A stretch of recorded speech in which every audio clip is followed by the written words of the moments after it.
akan ada beberapa biaya yang muncul nih. Seandainya keluarga kita nggak apa-apa, keluarga kita oke-oke aja, nggak ada yang apa, kan udah dibesarin dengan baik, oke, nggak ada masalah. Tetapi hal yang kedua yang harus kita siapin adalah biayanya nih Bapak dan Ibu. Biayanya kira-kira berapa ya? Nah, pertama, ada biaya balik nama dan juga biaya pajak yang harus dibayar. Kalau misalkan kita mau mengubah nama akte, kita harus pajaknya dulu. Kalau misalkan belum bayar pajak, belum bisa ubah akte. Dan kalau misalkan kita mau ubah akte, kita akan lihat nih ahli warisnya ada berapa. Semakin banyak ahli waris, berarti kita harus pecah-pecah aktenya itu. Dan untuk memutuskan hal tersebut harus ada administrasinya, mulai dari pengecekan aktenya, pengecekan sertifikatnya, dan kemudian datang ke notaris, dan kemudian mulai proses untuk pemecahan akte. Dan kalau kita berbicara mengenai ubah nama, berarti ada beberapa hal yang harus kita perhatikan. Seperti kalau misalkan kita lihat NJOP-nya berapa pada saat itu, dan kita juga harus lihat lagi zona tanah di daerah tersebut berapa. Kira-kira ada pengurangan nggak di NPO PTKP-nya, nilai pajak objek yang tidak kena pajak. Nah, dari sana total plus future value dari nilai aset tersebut, kita paling enggak secara singkat ya, secara ini kan udah plusnya 10% dari nilai aset pada saat ini gitu, 10% loh. Dan kalau misalkan tadi rumahnya gede banget, nilainya 50 miliar, berarti kita harus siapin 10% dari 50 miliar. Bayang ya, segitu besarnya dana untuk pembebasan aset tersebut kan menimbulkan biaya. Oke, jadi kita langsung ke hal berikutnya. Selain biaya, yang harus kita lihat lagi adalah dokumen-dokumen. Dokumennya kurang lebih sama seperti kita pada saat mengurus aset liquid, sertifikat. Kita harus memastikan benar-benar sertifikat tersebut legal. Jadi jangan sampai sertifikatnya girik gitu ya. Harus ada usaha lagi untuk melegalkan sertifikat girik tersebut. Oke, next kita masuk ke berikutnya. Nah, terus kalau misalkan saya udahlah dapat aset liquid, oke, saya udah ngobrol ke istri dan saya akan bikin pencatatannya, listingnya, supaya nanti kalau ada apa-apa dengan saya, pasangan saya udah tahu. Nah, yang kedua, kalau aset non liquid, oke, saya akan harus siapin biaya. Oke, nanti akan saya cari biayanya gitu ya. Nah, proses berikutnya apa ya kira-kira yang harus kita pikirin nih Bapak dan Ibu? Proses yang harus dipikirin adalah distribusinya. Apakah semua harta atau aset yang kita kumpulkan itu jatuh 100% ke anak dan istri kita, keluarga yang paling dekat dengan kita. Ini untuk ibu-ibu ini penting banget ya. Kalau tadi ada ibu-ibu rumpi di arisan, maka ini harus diperhatikan sekali nih. Ayo kita next dulu. Kira-kira harus ke anak dan istri nggak ya? Oke. Persepsinya semua orang bilang bahwa seluruh harta akan menjadi harta waris untuk anak dan istrinya. Tapi realitasnya boleh diklik. Sebenarnya dari harta ini nggak 100% Ibu, Bapak dan Ibu. Kenapa? Karena ada prosesnya yang harus dilalui. Pertama, kita harus cek dulu, kira-kira ada hutang dan kewajiban yang harus dibayar atau enggak. Itu dibayarin dulu sebelum kita ambil harta warisnya. Jadi harus dibayarin dulu hutang dan kewajibannya. Untung kalau misalkan utang dan kewajibannya nggak besar, lebih besar harta asetnya, tetapi jadi masalah kalau misalkan hutangnya lebih besar daripada harta dan aset. Apabila hutangnya lebih besar, maka harus ada pendamping hartanya.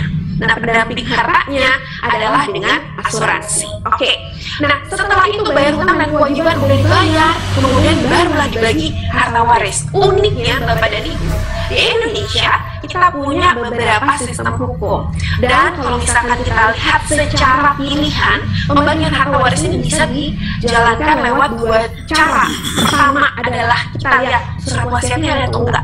Kalau misalkan surat wasiat ada, maka dijalankan surat wasiatnya dulu. Yang kedua, saat nggak ada situasi barulah masuk ke undang-undang. Nah, undang-undang nanti kita akan bahas terpisah karena ada beberapa undang-undang yang ada di Indonesia. Oke, dari sana kalau misalkan undang-undang, dan ternyata ada sengketa, itu baru masuk ke mahkamah pengadilan nih Bapak dan Ibu. Jadi mengajukan pengadilan kira-kira mau seperti apa, harus ada kesepakatan untuk bisa diputuskan, dan baru deh masuk ke anak dan istri. Dan Risan kan ya udah langsung jadi hak milik dong untuk anak dan istri. Ternyata nggak seperti itu loh. Kita harus lihat beberapa aspek. Mengklaim harta waris itu menjadi milik ahli warisnya. Oke. Di asal liquid dan non liquid. Jadi nanti kita tinggal lihat aja kira-kira apa lagi yang perlu kita perhatikan.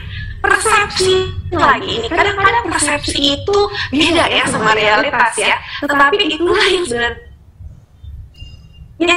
terus melakukan hal kuratif atau penyembuhan, dan itu impactnya lebih mahal dan lebih panjang prosesnya.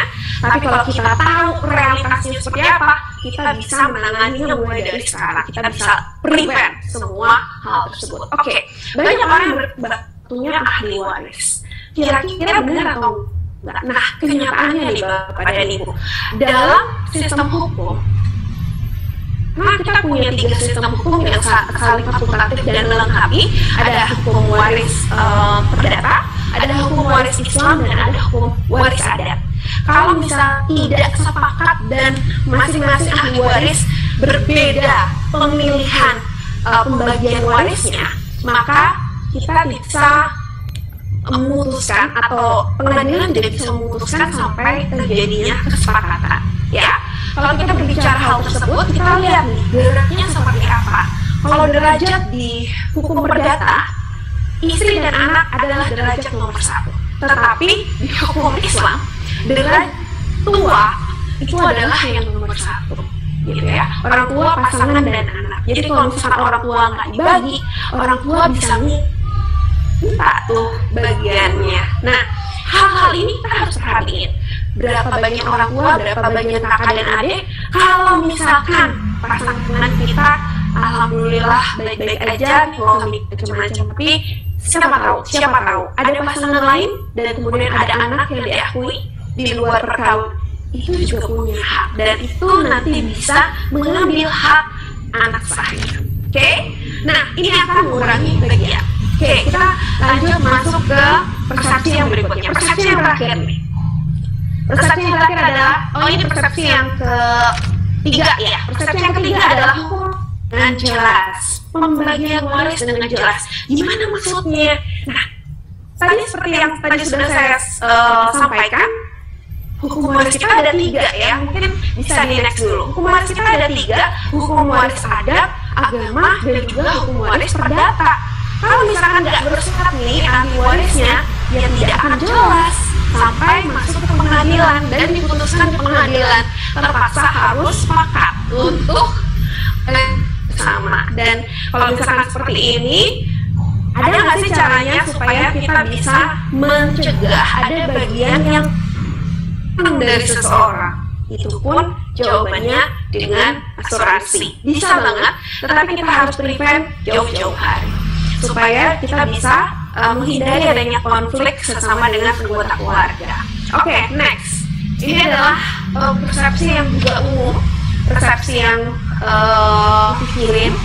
Kalau misalkan susah, ada hukum waris ada 3, yaudah deh saya buat surat wasiat aja. Kalau surat wasiat tentunya bisa dong, apa yang kita tulis pasti akan dijalankan. Kenyataannya nih Bapak dan Ibu, realitanya adalah nggak semua surat wasiat itu bisa dijalankan. Kenapa? Karena kalau misalkan seorang istri, mungkin bisa diklik panitia, kalau seorang istri itu ternyata tidak memiliki hak mutlak. Kalau misalkan suami memberikan surat wasiat, oke, nilai harta waris semuanya saya berikan kepada istri karena anak saya masih kecil, 100% untuk istri. Hey, tunggu dulu, karena istri tidak punya hak mutlak atau legitimate party. Seandainya ada anggota keluarga seperti anak-anak dan keturunannya, katakanlah punya anak yang lain gitu, ini bisa menggugat. Atau ada orang tua terus mau menggugat, ini bisa juga terjadi nih Bapak dan Ibu. Jadi kita harus hati-hati bahwa perempuan itu di posisi yang lemah. Jadi ibu-ibu, mari kita lindungi diri kita ya, supaya dengan menambah portofolionya dengan satu produk yang dinamakan dengan asuransi. Oke, sekarang kita masuk ke slide berikutnya nih panitia. Kita masuk. Kalau tadi kita berbicara mengenai berbagai macam persepsi yang mungkin akan terjadi bahwa aset itu nggak langsung datang dan bisa kita terima 100%. Ada pemotongan-pemotongannya dulu, ada proses-prosesnya dulu, dan proses itu yang kita harapkan pada saat kita masih hidup adalah semuanya berjalan dengan mulus. Tapi ketika kita udah nggak ada, kita nggak punya kendali untuk memastikan semua itu berjalan dengan mulus nih Bapak dan Ibu. Sehingga kita harus mengambil kendalinya sekarang sebelum terlambat, sebelum jadi kendala. Oke, next slide. Apa yang harus kita pikirkan kalau gitu? Fungsi waris. Ketika seseorang itu nggak ada, maka harta waris akan berpindah dari pewaris ke ahli waris. Adalah siapa sajakah ahli waris itu? Kalau misalkan ahli warisnya adalah orang macam-macam, maka kita harus tahu bagiannya, dan bagian-bagian ini harus kita ketahui sebelum kita nggak ada di dunia ini. Dan bagian-bagian itu sebenarnya tidak perlu dibagi dengan harta kita, harta yang sudah ada di rumah, punya rumah, mobil, punya mobil, tabungan di deposito. Kita bisa berikan jatah mereka berupa aset dari asuransi. Jadi uang kecil beli uang besar. Oke, next dulu. Nah, hal yang kita nggak ada, kehidupan itu yang tadinya kita mengendalikan segala sesuatu menjadi tidak terkendali, gitu aja ya. Harta yang tadinya kita miliki menjadi harta tak bertuan. Hutang yang tadinya ya udah deh, kalau misalkan nggak bisa nih Bapak dan Ibu, udah jatuh tempo harus dibayar saat itu juga, jadi hutang jatuh tempo. Sementara bisnis yang sudah dibangun nanti mau diturunkan kepada siapa? Karena otomatis ketika kita nggak ada, kita udah nggak punya kendali, bisnis itu harus menjadi bisnis suksesi. Nah, proses selama kita hidup ini harus memastikan bahwa semua ini berjalan dengan mulus. Seperti yang tadi diinformasikan di depan ya, jangan sampai ada kendala, kendalinya tetap harus ada di kita. Tapi kendali itu hanya bisa kita pegang dan kita kontrol kalau misalkan kita tahu nih, kira-kira supaya tidak ada pencarian hak milik, solusinya bagaimana? Oh oke, kita bikin listing harta dan hutangnya apa aja, meneliti dan membayar hutang supaya nanti orang-orang tercinta kita nggak terus tiba-tiba kaget harus bayar hutang sekian banyak. Kita harus informasikan kepada mereka, ini adalah listing hutang yang akan dibayar. Dan dengan apa membayarnya, paling penting tuh Bapak dan Ibu. Percuma kalau kita listing hutang tapi nggak ada source of untuk bayarnya gitu ya. Jadi kita harus siapin bayarnya dari mana. Nah, kalau nggak ada, kita harus proteksi pinjaman tersebut dengan asuransi jiwa. Nah, yang ketiga adalah gimana caranya mengambil alih kendali atas hak milik. Dan kita harus tahu proses hukumnya seperti apa sih untuk mengembalikan nama dari seseorang pewaris ke ahli waris, caranya bagaimana, biayanya berapa, dan administrasinya apa saja yang harus dilakukan. Dan yang keempat adalah kebutuhan untuk menjawab kebutuhan keluarga yang ditinggalkan. Jadi memastikan dana tersebut cukup untuk keluarga yang ditinggalkan. Oke, next. Nah, untuk memastikan itu, intinya adalah kita harus punya likuiditas. Konsep likuiditas yang harus kita punya, ini ada sebuah konsep namanya konsep 567. Konsep bahwa di 50 tahun kita harus punya proporsi 20% likuiditas, 80% aset non liquid, 60 tahun 30, 70, 40, 60. Nah, boleh diklik? Rahasianya Bapak dan Ibu, likuiditas ini bisa diciptakan. Jadi kalau likuiditas ternyata, oh saya ingin semuanya ada di non-liquid, sedikit aja deh di liquid gitu ya, nggak apa-apa, it's okay. Kita bisa menciptakan likuiditas dengan salah satu platform yang dinamakan dengan asuransi. Oke, next slide. Jadi kita udah berbicara ya, selain untuk waris kita juga bisa menciptakan likuiditas, dan fungsi dari asuransi adalah mencapai financial freedom. Di mana financial freedom ini kita bisa memberikan kamu proteksi untuk perlindungan keluarga, untuk perlindungan pensiun, perlindungan pendidikan, perlindungan terhadap wasiat kalau misalkan kita berkehendak untuk memberikan distribusi aset kepada keluarga kita, perlindungan terhadap segala penyakit, cacat total, dan juga kematian, dan juga segala kewajiban-kewajiban. Kalau misalkan kita ada pinjaman bisnis, kita bisa bayarin. Kalau misalkan kita ada pinjaman mortgage atau perumahan, kita juga bisa bayar dari proteksi yang diberikan oleh asuransi. Oke, next slide. Nah, solusinya kira-kira apa ya? Solusinya adalah dengan produk yang tadi sudah diinformasikan oleh Pak Sanjaya Kanginadi, AXA Wealth Protector. Ini adalah program perlindungan asuransi jiwa tradisional. Kita bisa pilih plannya sangat simple, mungkin bisa langsung next slide. Simple banget produknya, nggak pakai ribet. Plannya bisa dipilih bayar 5 tahun atau bayar 10 tahun. Kalau bayar 5 tahun, proteksinya sampai dengan 10 tahun. Bayar 10 tahun, proteksinya sampai dengan 15 tahun. Manfaatnya bisa diterima pada saat masih hidup, yaitu ada pengembalian 120% dari total premi. Jadi wow, 120% dari total premi itu sama aja seperti kita nabung di deposito gitu ya.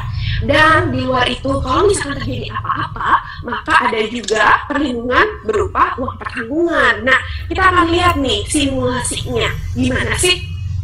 Kalau tadi berbicara mengenai konsep arisan warisan, gimana caranya produk AXA Wealth Protector ini memberikan arisan yang bonusnya adalah warisan? Coba kita lihat sama-sama di slide berikutnya.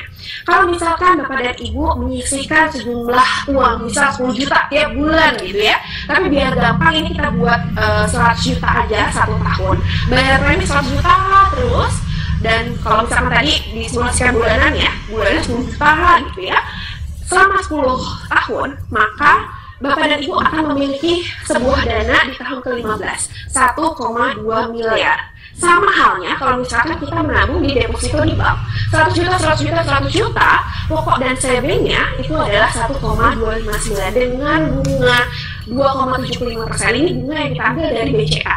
Bunga 2,75% dikurangi dengan pajak penghasilannya, pajak penghasilan untuk bunga 20%. Ini adalah simulasinya. Nah, dia rugi dong kalau misalkan deposito dibandingin sama AWP. Nih Bapak dan Ibu istimewanya ya.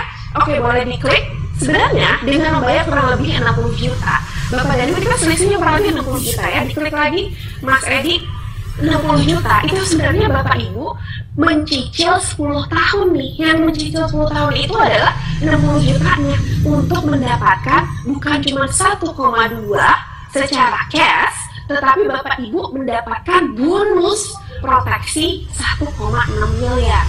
Dan itu nggak ada di produk sebelah, produk perbankan. Nah, karena tugasnya atau fungsinya sama-sama menciptakan likuiditas, maka ini adalah salah satu solusi. Satu produk punya elemen untuk saving, tetapi juga punya elemen untuk proteksi. Nah, sekarang kita lihat simulasi berikutnya. Boleh tolong diklik? Nah, kita lihat di tahun kelima. Di tahun kelima, apabila di AXA Wealth Protector bayar 5 kali, itu berarti 5 kali 100. Kalau deposito bayar 5 kali, 100 juta juga. Yang harus kita perhatikan adalah ketika kita nabung di deposito 500 juta, ketika kita meninggal dunia, yang ditarik hanyalah pokok plus bunga, which is itu adalah 533 juta. Sementara kalau di AXA Wealth Protector, yang ditarik adalah 1 miliar rupiah atau sejumlah uang pertanggungan. Setornya 500 juta, baliknya adalah 1 miliar rupiah. Oke, simulasi berikutnya. Di tahun ke-13, itu kan tadi kalau misalkan kita lagi bayar ya oke lah untung. Tapi gimana kalau misalkan udah di luar bayaran premi ini?